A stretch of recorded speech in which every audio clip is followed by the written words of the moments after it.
Salut tout le monde, bienvenue sur l'Instit Online. On continue les séries de vidéos sur le CEB 2024 et dans celle-ci je vais te donner 10 conseils pour t'aider à réviser nombre et opérations.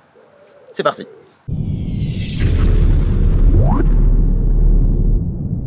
Mon premier conseil, c'est bien entendu de savoir situer les nombres sur les droites numériques.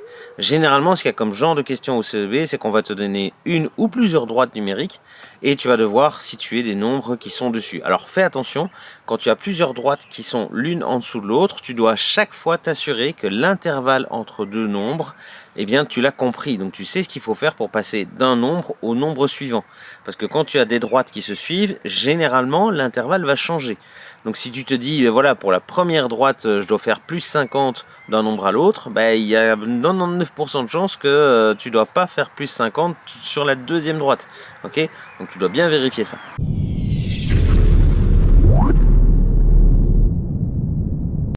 Deuxième conseil, tu dois être capable d'encadrer un nombre avec d'autres. Donc par exemple, si on te donne comme nombre 16,4, tu dois être capable de dire, voilà, 16,4, c'est entre quel nombre entier et quel nombre entier.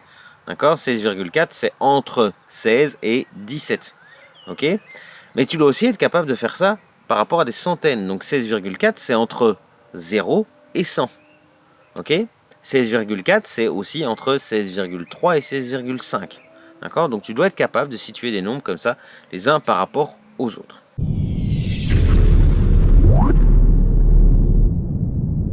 Mon troisième conseil, il est super important celui-là, bon les autres le sont aussi, mais celui-là vraiment, tu dois maîtriser ça, tu dois être capable de passer, de jongler d'une écriture d'un nombre à l'autre. Donc par exemple, si je te donne 3 quarts, tu dois être capable de transformer ça en un nombre décimal et en un pourcentage. Okay, 3 quarts, c'est 0,75, c'est 75%. Donc tu dois être capable de faire ça avec pratiquement tous les nombres. Si jamais on te donne une fraction qui est trop difficile, où tu n'arrives pas à identifier rapidement le nombre, eh bien transforme cette fraction pour avoir un dénominateur qui va te permettre de faire rapidement la correspondance avec un nombre décimal et une fraction. Donc si je te donne 16 vingtièmes, 16 vingtièmes, c'est pas forcément facile à faire. Qu'est-ce que tu fais? Eh bien 16 vingtièmes, c'est 8 dixièmes. 8 dixièmes, c'est 80%. Ok, c'est 0,8.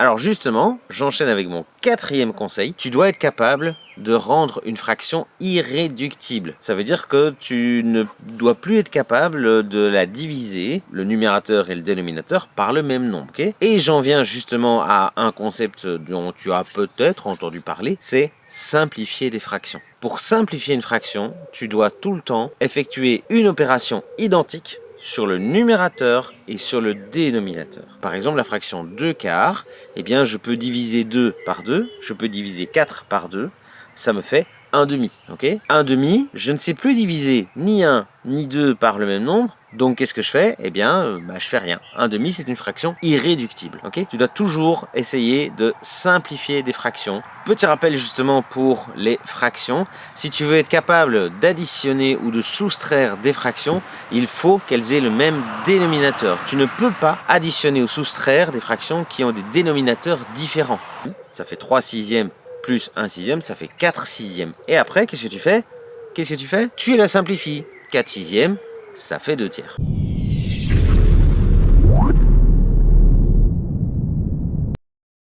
Cinquième conseil, alors ça on te l'a certainement beaucoup dit à l'école, mais c'est hyper important, tu dois connaître tes tables de multiplication par cœur. Mais ça j'imagine que ça a été l'objet d'un entraînement pendant toute l'année, tu dois vraiment savoir les utiliser. Si tu ne connais pas tes tables, tu vas vraiment être en difficulté pour l'évaluation de nombres et opérations. D'accord? Donc tes tables, c'est super important de bien les connaître, de bien les maîtriser et rapidement. Tu ne dois pas perdre 10 minutes pour connaître le résultat d'une table de multiplication.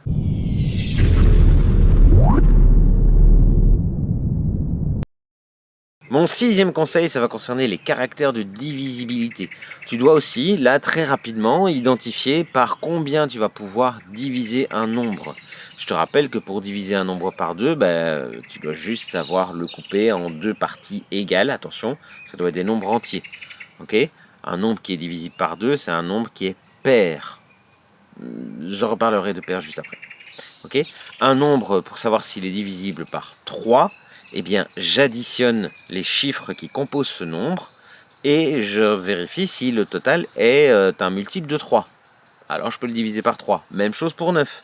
Donc, par exemple, le nombre 187, je fais 1 plus 8, ça fait 9. Plus 7, ça fait 16. 1 plus 6, ça fait 7. 7, c'est pas dans la table de 9. Donc, 187, je ne peux pas le diviser par 9. Ok ? Un nombre divisible par 4, c'est un nombre que tu peux diviser d'abord par 2, et puis encore par 2.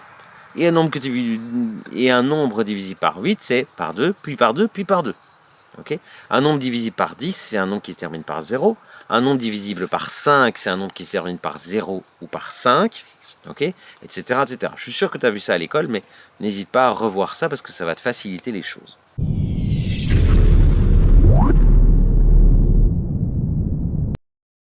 Mon conseil numéro 7, tu dois connaître le vocabulaire qui est relatif au nombre. Donc tu dois savoir ce que c'est un nombre pair, un nombre impair, un nombre premier. Tu dois aussi savoir ce que c'est un nombre décimal et un nombre entier. Et alors tu dois connaître le vocabulaire lié aux opérations mathématiques. Donc tu dois savoir que dans une addition, les nombres s'appellent les termes. Le résultat d'une addition, c'est une somme. Le résultat d'une soustraction, c'est une différence. Le résultat d'une multiplication, c'est un produit. Et alors les nombres dans une multiplication, c'est le multiplicand et le multiplicateur. Et dans une division, il y a le dividende et le diviseur. Ok, attention, c'est toujours le dividende qui est le plus grand nombre qui est divisé par le diviseur, le plus petit.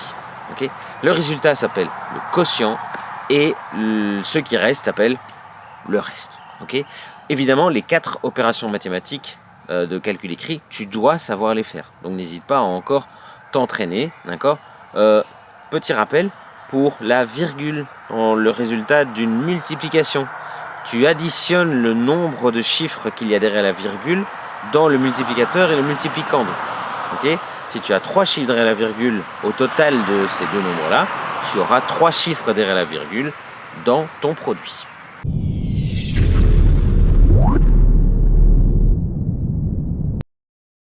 Huitième conseil, tu dois savoir faire une moyenne. Je te rappelle que pour faire une moyenne, tu dois faire 2 opérations. Tu dois d'abord additionner des nombres et puis tu dois te demander combien de nombres j'ai additionné. Et bien ça te donne la quantité par laquelle tu vas devoir diviser le résultat de ton addition. Okay, donc par exemple, si on te dit le premier rosier a donné 3 fleurs, le deuxième rosier a donné 4 fleurs, le troisième rosier a donné 5 fleurs, et puis tu fais 3 plus 4 plus 5 divisé par 3, et tu as ta réponse.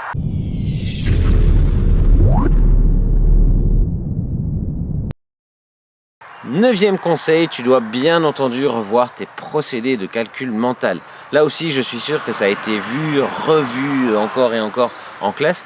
Tu dois savoir que, par exemple, quand on a une addition de plusieurs nombres, eh bien, on va essayer de grouper ensemble les nombres qui vont être faciles à additionner. Tu dois savoir aussi que quand on additionne des nombres et qu'un des nombres est proche d'une centaine ou d'un millier, eh bien, c'est parfois plus facile d'arrondir le premier nombre, mais toujours se souvenir que ce que j'ai rajouté au nombre pour l'arrondir, je dois l'enlever de l'autre côté. N'hésite pas non plus, quand tu as un calcul qui te paraît trop compliqué, à utiliser des petits trucs. Donc par exemple la décomposition. Okay, quand tu as une addition ou une soustraction à faire, n'hésite pas à décomposer. Une multiplication, ça marche aussi. N'hésite pas non plus, quand tu as des grands nombres et des opérations à faire avec ces grands nombres, eh bien tu peux mettre, entre parenthèses, tu peux mettre de côté parfois les zéros qui sont dans ces grands nombres, mais n'oublie pas de les rajouter après.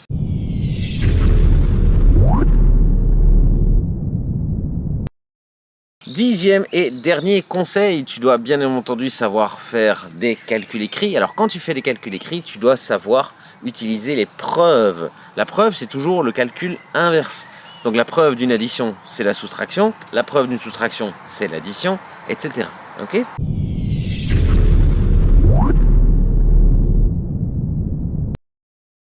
Et mon dernier conseil un peu bonus, je l'ai déjà cité dans d'autres vidéos, mais n'hésite pas à utiliser tout ce que tu peux pour détailler ta démarche. Donc les feuilles de brouillon, Les zones de travail avec les pointillés, elles sont pas obligatoires, mais je te conseille très fortement de les utiliser. Et quand tu as des cadres avec des lignes pleines, ça veut dire que tu es obligé de mettre quelque chose dedans.